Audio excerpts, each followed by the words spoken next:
Приветствую вас на канале Техревизор. Смартфоны до 10 тысяч рублей обретают каждый год все большую популярность за счет расширения модельного ряда из второго и третьего эшелонов китайских производителей, которые каждый год предлагают улучшенный баланс цены и функционала, удовлетворяющего большинство потребностей. Телефон за эту сумму может предложить уже не только функции звонилки, а вполне себе сносные камеры или базовые игровые возможности. При отборе моделей я обращал внимание на такие характеристики, как дисплей, объем внутренней и оперативной памяти, процессор, камеры и емкость аккумулятора, а для объективности учитывались мнения экспертов и пользователей. Ставьте лайк, подписывайтесь на канал и жмите на колокольчик, чтобы первыми узнавать о выходе новых роликов. Усаживайтесь поудобнее, а я начинаю. На 8-м месте продукт корейского Samsung Galaxy A03. Дизайн смартфона сзади очень напоминает черты яблочной компании, точнее оформление блока камер. Определенно кому-то это понравится. Сканера отпечатка пальцев нет ни сзади, ни на торце. Компания отказалась от него полностью. Еще один минус смартфона – это разъем microUSB. Диагональ дисплея составляет 6,5 дюймов, матрица PLS-TFT, разрешение HD+. Характеристики стандартные, но пиковая яркость заявлена в 600 нит. Работает на процессоре Unisoc T606. Это немного урезанная версия T612, но все же интереснее некоторых решений от MediaTek. Оперативная память 4 гигабайта. Есть варианты с меньшим объемом, но из-за требовательной оболочки One UI 3.1 рассматривать их к покупке не рекомендуем. Фронтальная камера 5 мегапикселей. Тыльные камеры представлены модулем на 48 мегапикселей и вспомогательным на 2 мегапикселя. Качество снимков среднее, хотя основной сенсор может показать результат лучше. Емкость батареи 5000 мАч. В комплекте для зарядки имеется адаптер на очень скромные 7,8 Вт. Данный смартфон подойдет как фанатам бренда, так и тем, кому надоели китайские модели и хочется попробовать что-то новое. 7-ю строчку занимает TCL 30SE. Дизайн сразу выдает сегмент устройства соответствующего класса. Пластиковый задник со сканером отпечатка, пластиковая рамка и внушительный подбородок спереди. Сам экран представляет собой 6,5-дюймовый IPS-дисплей с HD+ разрешением. Не Full HD, но при таком размере пикселизация не будет сильно заметной. Пиковая яркость заявлена в 450 нит. Работает смартфон на Helio J25, который был выпущен в 2020 году по 12nm техпроцессу. По причине использования исключительно ядер Cortex A53, даже в совокупности с 4 гигабайтами оперативной памяти, игровым решением его не назвать. В популярных онлайн-шутерах при низких настройках графики можно получить около 30 FPS. В плане камер TCL сделали упор на основной 50-мегапиксельный модуль с серьезной апертурой 1.85. За счет этого в плане фото смартфон будет немного выделяться на фоне конкурентов, но в полной мере раскрыться ему не позволят алгоритмы бюджетного процессора. В дополнение к основному модулю установлены два дополнительных по 2 мегапикселя и стандартная фронтальная камера на 8 мегапикселей с диафрагмой 2.0. Аккумулятор имеет размер 5000 мАч, который полностью восполняет заряд за 3 часа комплектным адаптером на скромные 10 Вт. На 6-м месте продукт холдинга BBK – смартфон Vivo Y21. Дизайн модели имеет черты старших братьев, особенно выдает это блок камер. Корпус пластиковый, но с имитацией стекла сзади. Отпечаток пальца переехал на боковую грань, что все чаще встречается в этом сегменте. Диагональ экрана занимает 6,5 дюймов и имеет разрешение 1600 на 720 точек. Выполнен он по технологии IPS. В положительную сторону нужно отметить максимальную пиковую яркость в 450 нит и не слишком большое искажение цветов под углами. Очень громоздко смотрится 8-миллиметровый подбородок, который уже великоват для 2023 года. Работает смартфон не на самом свежем процессоре Helio P35, выполненном по 12-нанометровой технологии. В совокупности с 4 гигабайтами оперативной памяти, которые можно увеличить на 1 гигабайт за счет постоянной, можно будет получить стабильные FPS на низких настройках графики в World of Tanks или PUBG. Основная камера представлена сенсором на 13 мегапикселей и дополнительной на 2 мегапикселя. Качеством фотографии не поражают, но днем можно получить неплохой кадр. Упор компания сделала переехала на фронтальную камеру, оснастив ее более светочувствительным 8-мегапиксельным модулем с апертурой 2.0 против 2.2 у основного. Аккумулятор имеет размер в 5000 мАч. Автономность будет зависеть от сценария использования, а комплектный адаптер на 18 Вт зарядит смартфон полностью за 2 часа. Пятерку лучших открывает Oppo A17. Внешность смартфона точно не выдаст его цену. Да, корпус пластиковый, что ожидаемо при такой цене, но поверхность стилизована под кожу, как визуально, так и тактильно. Удобство эргономики добавляет сканер отпечатка, расположенный сбоку, а вот снизу все не так радостно. Micro-USB вместо желаемого Type-C. IPS-дисплей имеет размер 6,56 дюйма и разрешение HD+.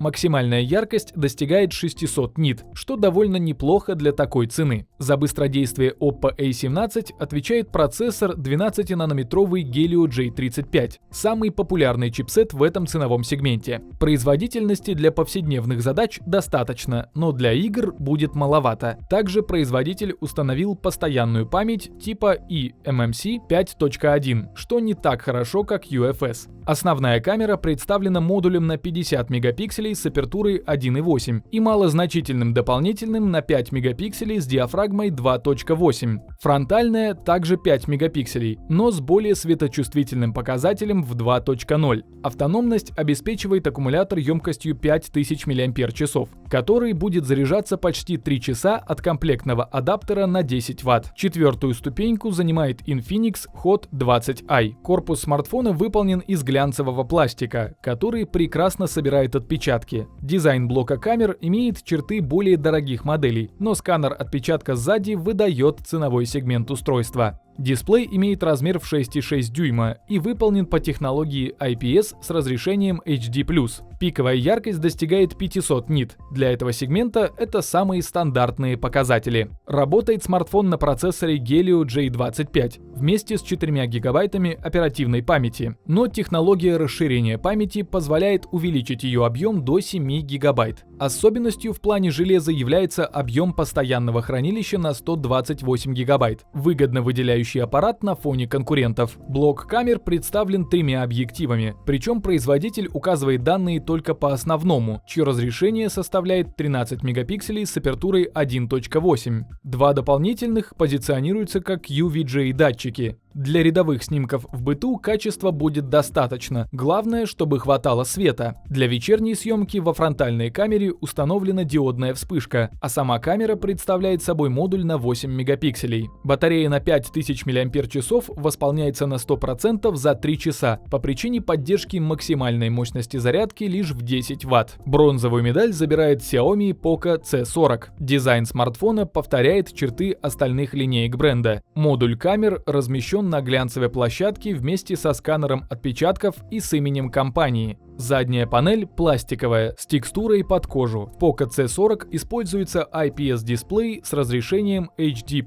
Запас яркости минимальный, всего 400 нит в пиковом значении. Сердцем смартфона является малоизвестный процессор JLQ GR510, выполненный по 11-нанометровой технологии. Архитектура представляет собой набор ядер Cortex A55 и по общим характеристикам и производительности все же показывает себя лучше более популярного MTK J25. Но в требовательные игры даже на минимальных настройках поиграть вряд ли получится. Основной модуль камер имеет разрешение 13 мегапикселей и не самую широкую диафрагму 2.2, что говорит о том, что легкий недостаток света сразу скажется на качестве снимка. Дополнительно установлен модуль на 2 мегапикселя и фронтальная на 5 мегапикселей, тоже с не самой большой апертурой 2.4. Смартфон получил батарею на 6000 мАч и поддержку зарядки мощностью 18 Вт. Однако производитель положил в комплект блок лишь на 10 Вт, которая восполнит заряд до 100% за 3 часа. Серебро забирает Realme C33. Это продолжение уже популярной серии бюджетных смартфонов этого производителя. Дизайн теперь не выдает в нем причастность к сегменту эконом-класса. Задняя панель очень напоминает стекло, но, увы, пластик пока что господствует в этом классе. А вот сканер переехал на боковую грань, следуя тенденциям. IPS-матрица имеет диагональ 6,5 дюйма и разрешение HD+. Единственный минус – запас яркости. Всего 400 нит в пиковом значении будет мало в солнечный день. Работает смартфон на 12-нанометровом процессоре Tiger T612. Это решение все чаще встречается в этом сегменте. По производительности чип обгоняет ныне популярный MTK J35, благодаря использованию ядер Cortex A75, но немного уступает по энергоэффективности. Оперативной памяти установлено 4 гигабайта. Камера – еще одна сильная сторона смартфона. Основной модуль на 50 мегапикселей с диафрагмой 1.8 и дополнительный на 0,3 мегапикселя. Компания Realme отлично раскрыла возможности главного объектива благодаря алгоритмам нового процессора. А вот фронтальная камера тут скорее для галочки. 5-мегапиксельный модуль со слабой светосилой 2.2. Аккумулятор стандартный 5000 мАч. На 100% девайс зарядится за 3 часа из-за маленькой мощности адаптера в 10 Вт. Лидер топа – Tecno Neo 2. Дизайнеры сфокусировались на более молодом поколении, делая акцент на блоке камер, оформленном в виде пятиугольника. Комбинируя матовый пластик с глянцевым, производители добились эффекта свечения на задней панели. Корпус сам по себе довольно толстый, 9,8 мм, но эта плата за довольно увесистый аккумулятор на 7000 мАч. Дисплей занимает внушительные 6,82 дюйма, но не с самым подходящим для такого размера разрешением в 1640 на 720, создавая плотность пикселей всего 263 точки.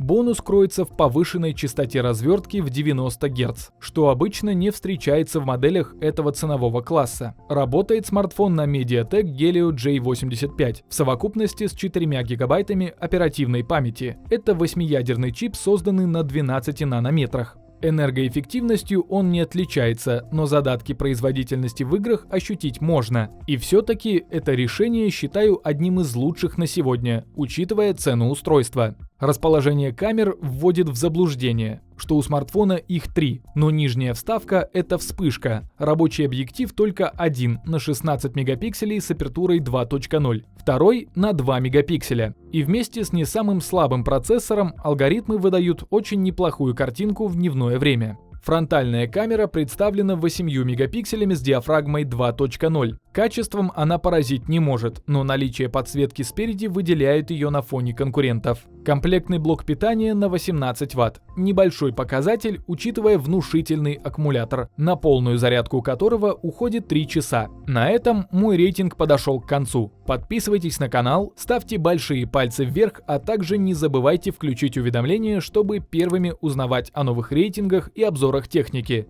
Стоимость всех моделей можете посмотреть по ссылкам, оставленным в описании. А с вами была команда канала Техревизор.